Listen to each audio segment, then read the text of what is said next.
So, I guess first we're going to say, what's your name? Glenn. You don't have to say your last name if you don't want to. Glenn Avey. Glenn Avey, okay. How long have you been in the trucking industry? About 30 plus years. 30 plus years. Right. Has it always been long haul over the road, or? Most of it. Okay. Yeah. I did 5 years at a chicken farm. Chicken farm. Yeah, hauling groceries and eggs. Okay. National food.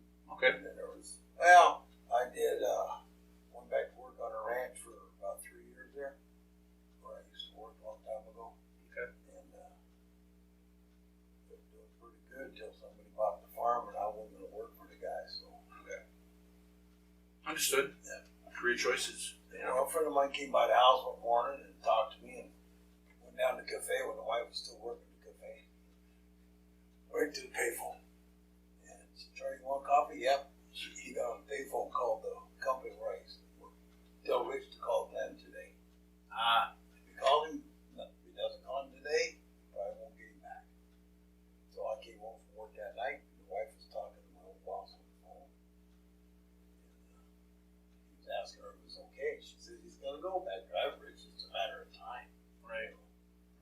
Oh, okay. She said, "Well, here he is." So I talked to him. I said, "Yeah, somebody's buying the farm, and I'm getting, I ain't gonna work for him, so whatever." Yeah. He said, "Well, when you go back driving?" He said, "I gotta buy a truck for you." Okay. He bought another truck, put me in it, and I drove for him until he retired. He wanted to sell me the house, the company, and everything. I just at that time the economy was going this way. Yeah. Or the price of everything was going up, the freight rate was going down. I said, "This is not the time to jump in a big bunch of debt. Yep. Hopefully it'll turn around on it." So I just bailed out on all of it. Yeah. Probably a good choice. Where are you from originally? Born and raised in San Diego. Not where you live now? No, I live in Washington. Washington. Okay. All right. What made you decide to become a truck driver? Was it just that opportunity? Is when they called you? No, I went worked for a guy for about 3 months and realized he couldn't pay me. Frank White was paying me out of his settlements because he was on disability and he couldn't show income. Okay. And then they were going to fire him, but they didn't want to fire me. And that's when Frank talked to Rich and said, "Hey, I got this guy. I don't want no rookie getting experience in my truck." Frank said, "You shut up for a minute." So anyway, that's how I met Rich. We're still friends. Cool. And we're going to the race together at the end of June. So Oh, yeah? I've been for about the last 8-9 years now. To the race? Stock car races, sprint car races over in Skagit, Washington. Okay. We usually go to a dirt cup in June, then we go for the World Outlaws in September. Okay. And August, 1st September, something like that. I know. The wife knows where we go, I don't. She's the one that reminds you? Yeah. Yeah. Had to keep us on task, right? Oh, yeah. Cool. What are some of the things that you like about driving a truck that keep you in it? Just something I always wanted to do. Okay. And like I said, that guy offered me a ride with and then Frank said, "Well, if you want to put in your truck, we'll give him a shot at it." Because flatbed, so Okay. that's how I got my foot in the door. And then, like I said, went to drive for Rich. Yeah. So we still had paper logs, and you run what you run, and his trucks weren't governed. And finally one day he told me to slow down. I said, "Why?" "It's too hard on the equipment, too hard on you." I'd get too many miles on his trucks before we wanted to trade them. Understood. What are some of the challenges you feel truck drivers face? In your profession that most other professionals don't. There's going to be a lot less courteous drivers. Okay. Especially certain ones that will chop you off in a heartbeat and think it's funny. And parking. It's hard to find a place to park after 5 o'clock in the afternoon most anywhere in the country. Right. I mean, Chris had said that to me. But I probably have 2 more reserved parking every trip across country just because There's nowhere to park. you're not going to be there before 5. What I do, I look on the app and I watch the space reserve parking available left. And depending how far away I am, it gets down to about 5, 6. I call and make a reservation, especially if I'm still an hour or two away. Right. But if they got 15 spaces and there's still 13 or 10 or 13 available, I ain't too worried about it. That means the rest of the parking lot's not full yet. Yep. That's how I go by. That makes sense. Or if I don't need a shower or fuel or nothing, and there's a rest area about the same distance, I'll pull in there. I need a restroom. I don't care about it. I got food, microwaves. Right. We're good. Okay. Anything else? Parking? No, I mean, I'm just glad I don't own my own truck right now. Fuel's $7 a gallon. Yeah. Yeah. I got an email from my cousin. He's an owner-operator. He's got his own truck, and he was sent photos of fuel prices across the country. Well, you remember Jeff Greenwood that used to work here? Passed away. Remember him? I talked to his mom this morning. It's over $6 a gallon in Massachusetts right now for diesel. Yeah. He sent me $6.49. I think it was in Pennsylvania or Ohio or something like that. It's ridiculous. Well, that's why I filled up over here in Wisconsin this morning. The exit 10, Yeah. 519. Yeah. Okay. What do you have? Fill her up. Yep. Well, there again, you can look at your app, and it'll tell you the price of every truck's up on your route. Yeah. Or anywhere in the country. Loves and Flying J. Yep. And Pilot, you can look it up. Okay, I'll get fuel here. I get a little bit there, and that'll get me to there, and I'll get more there. And that's cool that you do that. It's being responsible. That's because when I drove for Rich all those years, I was an owner operator. Yeah. Basically, here's the truck, here's the keys, go make some money. Yep. Make as much as you can. Yeah. I got paid percentage. Yep. Some loads I made good, some loads we'll cover meals this week, but that was trucking, Yeah. and it ain't changed. Right. And like I've always told her, price freight is going to pay this much, okay? Yep. No matter who you drive for, but how they want to divvy it up to you, that's where you go. Yep. Like I told that guy being paid the other day, he was talking to me about here, and I said, well, I don't know what they pay. You have to call and ask. I don't know. I'm not involved in that. I said, but I hear they don't pay quite as much as some places. I said, but we have satellite radio, satellite TV, refrigerator, inverter. The only thing they didn't put in there is the microwave. Yep. Are you serious? I said, yep. How many miles you get? And I says, more than I need, really. I said, I'm running pretty much 4,000 miles every 8 days. Yeah. What about 34? And I says, when I go home, I think I've had 3 or 4 out on the road since I've been here in 7 years. Yep. They make us take them here. And I says, yeah, Holland, if you got 4 hours coming the next day, you're going to be working. Right. Yeah. Unless there's absolutely no freight. Yep. I said, but I think that's happened once in 7 years. You've been, after the 7 years you've been here, it doesn't happen very often. No. I says, and when it did happen, thank you. Yep. So, you've been here 7 years. How often is it that you sit waiting for the next load after you deliver a load? Not very often. Okay. Not very often. Like 1 out of 5, 1 out of 10, 1 out of 20? Oh, no. 1 out of very seldom. I don't really keep track. Right. But most of here lately, I get ready. My next load's already given to me like 2 days before I get where I'm going. Right. Helps you plan it out too. Oh yeah. Yeah. Plan out your brakes and stuff like that. So yeah, that's good. Makes it easier for the driver to optimize his time. So I usually try and just get where I'm going just as fast as I can. I get there half a day early. Cool. I get back, watch TV, get some of the dirt out of the truck. Can't get it all out because usually I'm tired enough of it.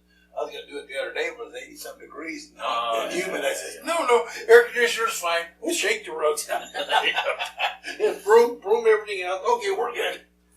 that works. I had a question that's gone. So, all right. Do you have any hobbies that you? I like to go hunting and fishing. Yeah. Okay. You take time off specifically for that during the year? No. Okay.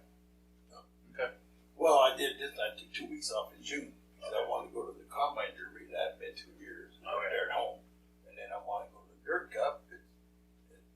So I just took 2 weeks of home time all at once. Okay. So I can go to the combine derby, and then in between I'm gonna fix my boat and go fishing for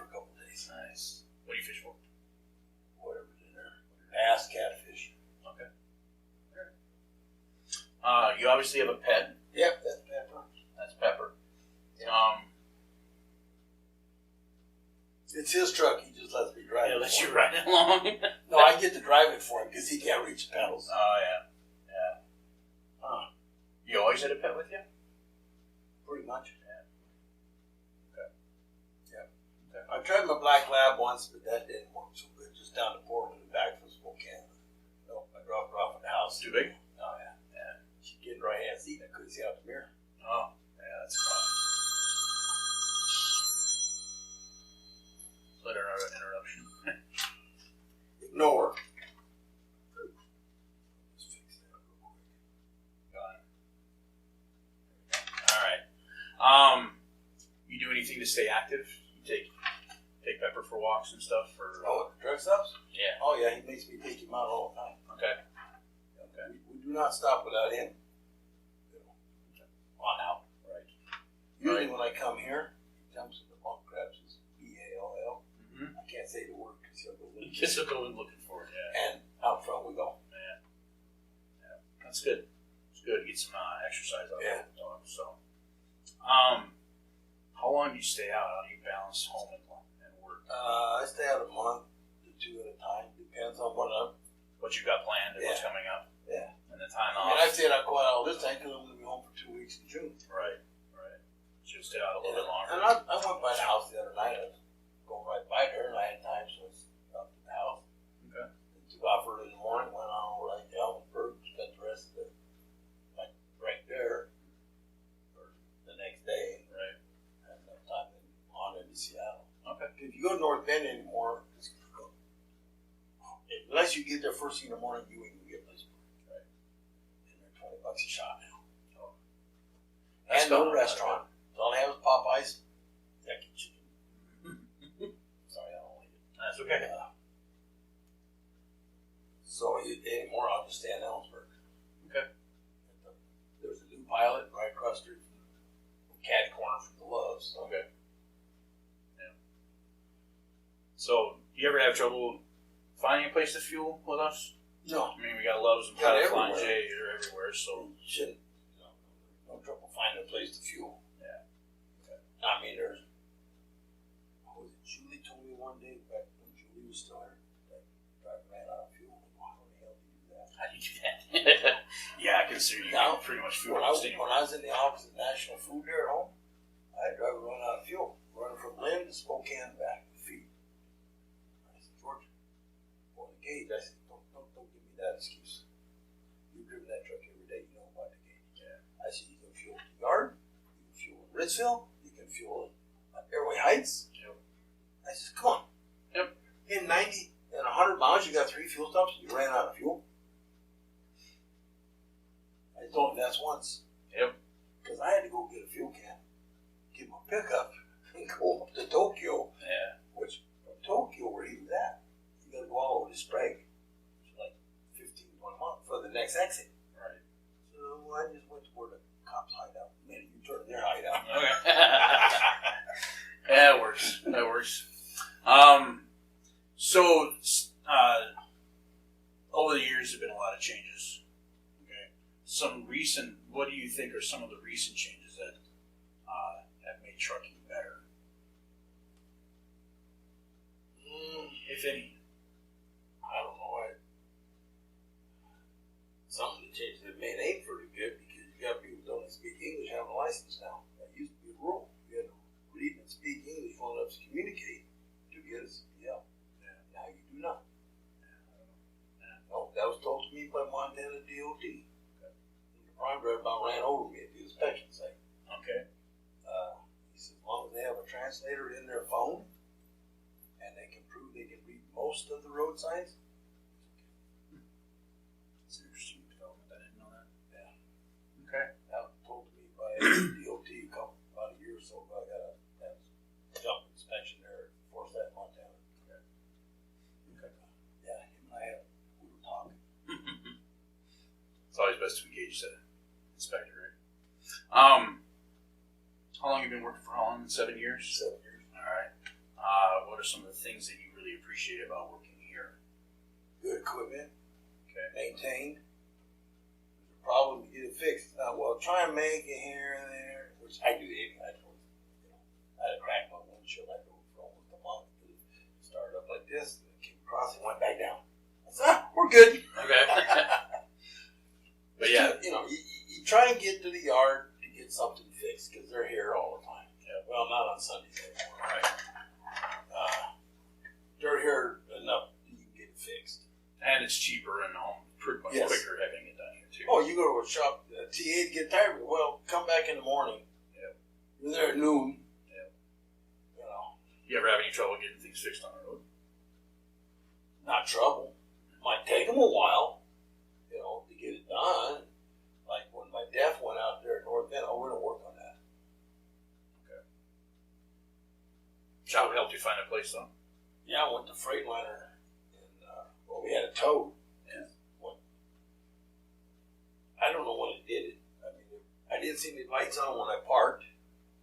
Watched TV for about an hour, got up, there's yellow lights. And then it blew. Derated. Well, shit, I ain't making it 50 miles down the road from here with that, Yep. So, I had to have it towed in, and another driver that delivered at Safeway come and got that load to get to Safeway, and they dropped the trailer at Safeway, and when I finally got my truck a week later out of Freightliner, I got a load to the So what did they do for you while you were sitting there for the week? stayed in the motel. Sit in the motel. Watched TV, got fat. Okay. They put you up there though? Yeah, okay, good. Yeah, I paid for it and then I turned in the receipts and they sent me a check for it. So. Awesome. That's cool.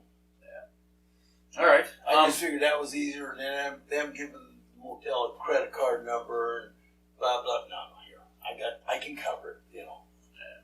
I ain't rich, but I can cover a motel for a few days and then Sure. I know I'm getting the money back and the time I got to pay it back. So. What changes would you like to see, or what would you support here? Oh, I'd like to see the trucks run 70 and 75 for pass. Okay. That's going to be a common one, I think. Well, the thing is, most of the speed limits now are 70 and more. They are. So, we're going at 68, 2 mile an hour right today. Yeah. And everybody else running 70, 75, you got to make sure there's nobody coming for a mile almost behind you. This time you pull out a path, the guy doing 65,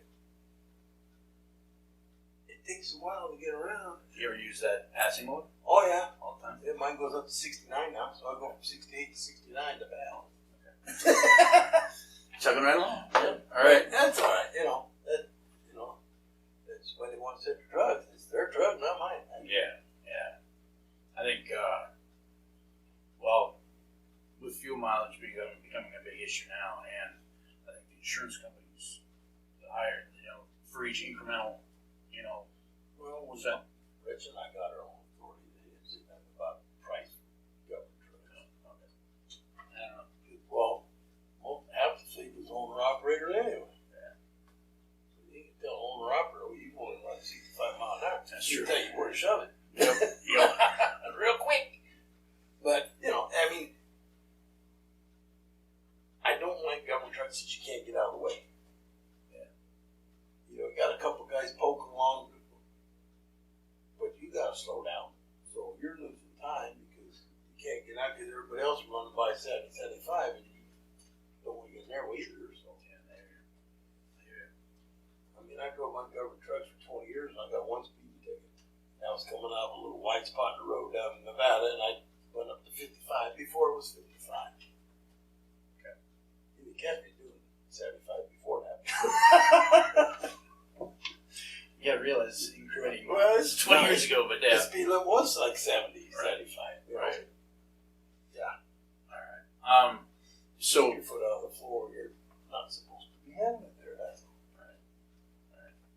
So, if I were a new driver, either to Holland Enterprises or a new driver to the industry itself, what kind of suggestions or advice would you give me? Just take your time, be careful.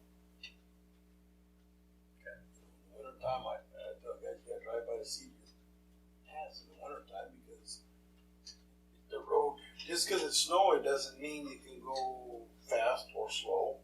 You can go too slow and you hit a little slope, you're screwed. You ain't going nowhere. Yep. You spin out. You got to have a little momentum. Yep. And the lighter you are, the careful you got to be. You know, there's just if you can't drive by the seat of your pants in the wintertime, go home. Yeah. If you can't feel that truck wiggling before it really starts, you're in trouble. Yeah. Because you're not going to tell what it's going to do. You got to be paying attention. Yeah. Yeah. You got to be attention. And you got to watch way out ahead of you because you can't hit your brakes. Yep. You can slow down. Yep. But you hit on them brakes, you're in big trouble. Because that trailer will push you right around. You're going to be facing the trailer and windshield. I see it happen all the time. I've seen that too. They've been doing 30 years and never been in the ditch yet. There's a stud back there somewhere. Right on. Came close once, but that wasn't my fault. There's all about decided he put steer tires all the way around. Yeah, rotate them. Hang on. Work and get more miles out of tires that way, right? Sure.